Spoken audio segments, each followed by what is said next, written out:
Radhe Radhe. So welcome back to my another blog. And अभी शाम हो गई है, तो अभी मैं कान्हा जी को रेस्ट के बाद उठा रही हूँ। एंड मैं उसके बाद उनके आरती करूँगी। सो अभी मैं उनके लिए आरती की थाल सजा रही हूँ और उसके बाद मैं उनके आरती करूँगी।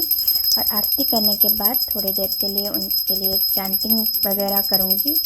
एंड उसके बाद चैंटिंग करने के बाद मैंने सोचा कि चलो थोड़ा चाय पीते हैं, और उनके के सीजन पे चाय अच्छा ऑप्शन है।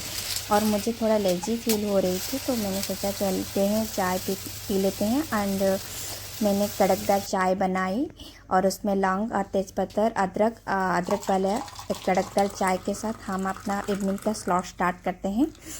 एंड मेरा पहला स्लॉट जो होगा, इवनिंग का जो स्लॉट मैंने बनाई है, सो अभी मैं इकोनॉमिक्स पढ़ूँगी, क्योंकि पहले मुझे जीरो से स्टार्ट कर रही हूँ। सो मुझे लगता है कि मैं पहले बेसिक कंसेप्ट क्लियर हो जाऊँ, तो उसके बाद थोड़ा स्ट्रैटेजी बनाएंगे।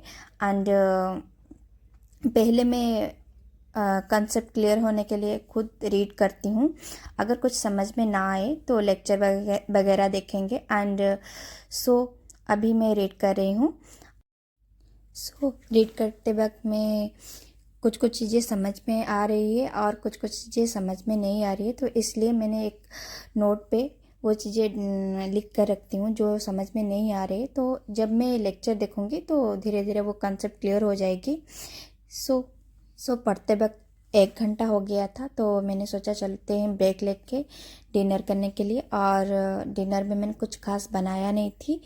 एंड दोपहर के में जो बनाई थी तो वो मेरी डिनर है। एंड मैंने दोपहर पे चावल और डालमा और बैंगन की करी बनाई थी। सो अब मैं डिनर कर रही हूँ। डिनर के बाद मेरा दूसरा स्लॉट होगा।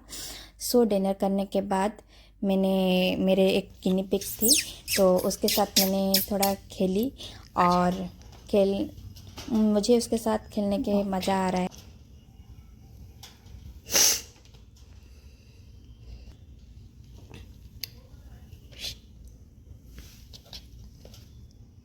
आ आजा आजा, बाहर आजा। ओए, तुझे भूख लगी है?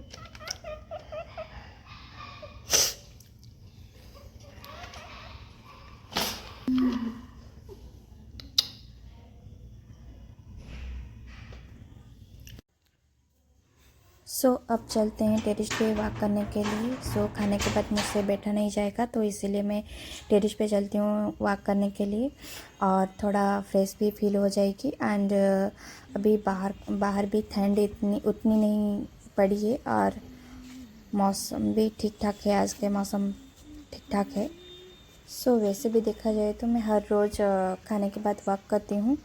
और वैसे भी शाम को मैंने आज चावल खाई थी, तो वॉक करना ज़रूरी है। सो उसके लिए मैं वॉक करूँगी। उसके बाद मैं अपने दूसरा स्लॉट स्टार्ट करूँगी। अभी मेरा दूसरा स्लॉट इकोनॉमिक चल रही है, जो कि मैं अभी देख रही हूँ, लेक्चर देख रही हूँ। एंड जो मैंने फर्स्ट रीड की थी, एंड उसके बाद मैंने आपको बोली थी कि मैं जो भी समझ में मुझे नहीं आएगी तो मैं एक लेक्चर देखूँगी। एंड मैंने एक लेक्चर अभी देख रही हूँ 1 घंटे के लिए। एंड मैं ओनली आइज़ की लेक्चर फॉलो करती हूँ, क्योंकि मुझे उसमें समझ आती है। सो आप उसे आपके हिसाब से ही कोई भी लेक्चर फॉलो कर सकते हैं।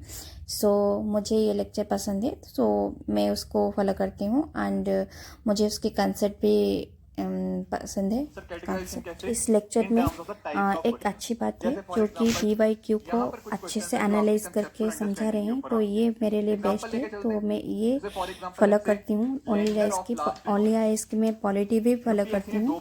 सो ये ये आपकी मेरे लिए कंसेप्चुअल बेस्ट है। अंडरस्टैंडिंग पे बेस्ड है। क्या आपने जो टर्म्स पढ़ी यहाँ पे उनको से ना, कि जैसे लेट से कोई चीज न्यूज में थी, आरबीआई ने कोई, तो उसको सॉल्व करने के लिए आरबीआई क्या तरीका अपना सकता है, क्या नहीं अपना सकता, इस तरह के क्वेश्चन आ जाते हैं। अब नोटिस करो, वैसे तो ये कंसेप्चुअल क्वेश्चन भी है, but at the same time ये करंट अफेयर्स में भी रहता है। ठीक है ना, क्योंकि अभी रिसेंट टाइम से भी अगर आप नोटिस करोगे तो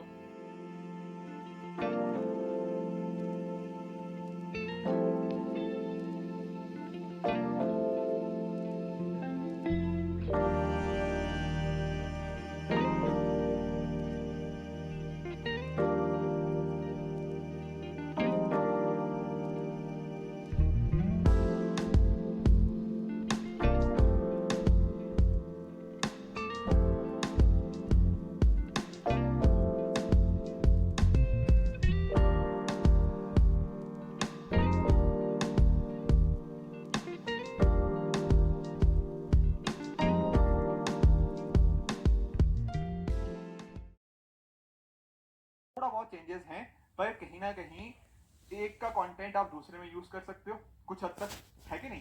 तो इस तरह से हमें थीम्स आइडेंटिफाई करनी है। और जब मैं मेंस का भी आपको डिस्कस करूंगा, जो एग्रीकल्चर वाला टॉपिक हम डिस्कस करेंगे, तब भी हम बहुत फोकस करेंगे कि क्या यूपीएससी पूछ रहा है, उसके बेसिस के ऊपर हम पढ़ने की कोशिश करेंगे। सिमिलरली एक और देखो, इंटीग्रेटेड फार्मिंग सिस्टम 2019 का क्वेश्चन देखो, how far is integrated farming system helpful in sustaining agriculture production. ठीक है, मान लो आपने 2019 का आपने प्रीवियस ईयर क्वेश्चन करा और आप देनेंगे 2022 का पेपर। अब 2022 देखो, how what is integrated farming system, how is it helpful to small and marginal farmers. क्या फर्क है दोनों एंड क्वेश्चंस के अभी अंदर, मुझे ये 1 बताओ। आवर हो चुका है, हार्डली कुछ तो फर्क है, सोचती हूँ सेम ही थोड़ी देर क्वेश्चन के लिए लगभग ब्रेक ले पूछ लेती गया। हूँ। सो फ्रेंड, मुझे आज डिनर करने के बाद भी फिर से भूख लगी, तो मैं बाहर चली ऐसी खाने के लिए। ये मैं खा रही हूँ प्याज के पकौड़े, एंड पता नहीं मुझे आज क्यों इतनी फूड क्रेविंग हो रही है। एंड मुझे पता है कि ये अनहेल्दी है, बट पता नहीं आज मुझे इतनी क्रेविंग हो रही है कि मैं आज बहुत सुबह से ही मुझे फूड क्रेविंग हो रही थी, एंड मुझसे रोका नहीं गया और मैं आ गई खाने के लिए।